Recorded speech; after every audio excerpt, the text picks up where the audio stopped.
Hello mga bata! Subong, may itudlo naman ako sa inyo nga bago naman nga letra. So, pareho sa nagligad, may mga ipakita naman ako nga mga laragway kagihambal ang pangalan nila.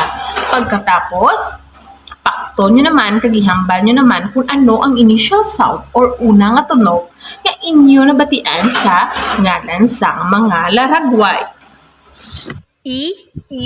Itlog. Ilong. Ilaga. Isda. O mga bata, ano ang una nga tunog or initial sound ang inyo nga nabatian sa mga ngalan sa laragway nga ginhambal ko sa inyo? Very good! E. Ang initial sound or ang una nga tunog nga inyo nabatian sa ngalan sa mga laragway amo ang E. O mga bata, ano ay han nga letra ang may tunog nga E? Ang tun-anaton nga letra subong mga bata amo ang letra nga I. Ang letra nga I may tunog nga E. Suliton, ang aton nga letra nga tun-an subong amo ang letra nga I. Kita tanan? I. Ano ang tunog sang I? E. Kita tanan? E. Kamo lang bihambal sang tunog sang I? Very good. E. Mga bata, tulo kang baba kung paano ihambal ang tunog sang letrang I nga E. Kita tanan maghambal sang tunog sang I? E.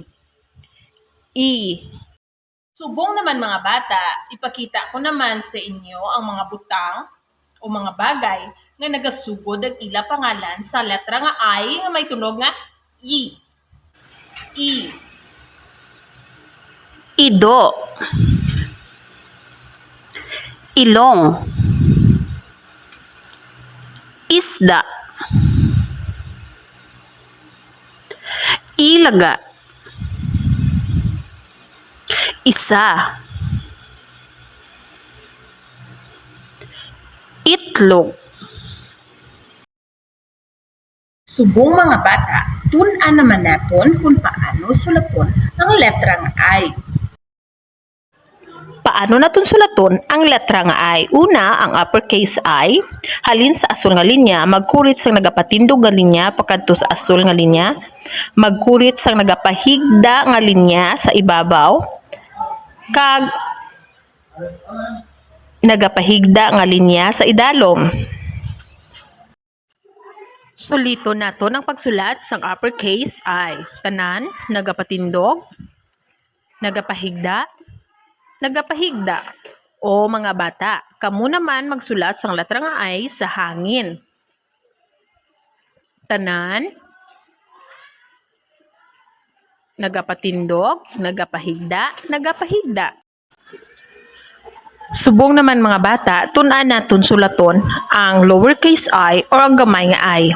Una, halin sa pula nga linya, magkurit sa nagapatindog nga linya pakadto sa asul nga linya, kag magbutang sang pintok. Okay, sulito naton. Patindog, pintok. O mga bata, kamo naman magsulat sang lowercase I sa hangin. Tanan,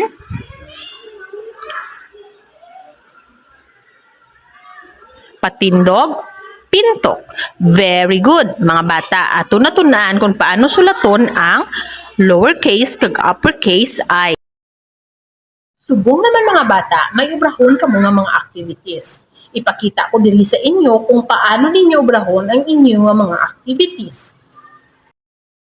Para sa unang activity, duagan sang dalag or yellow ang mga balloon nga may uppercase I, kag pula naman sa mga balloon nga may lowercase I. Para sa ikaduwa nga activity, bakaton or itrace ang uppercase I kag lowercase I. Mga bata, Ano gani nga letra ang natun-an natin subong nga adlaw? Insakto. Ang letra nga I. Ang letra nga I, ano gani ang tunog? Very good. E. E. E.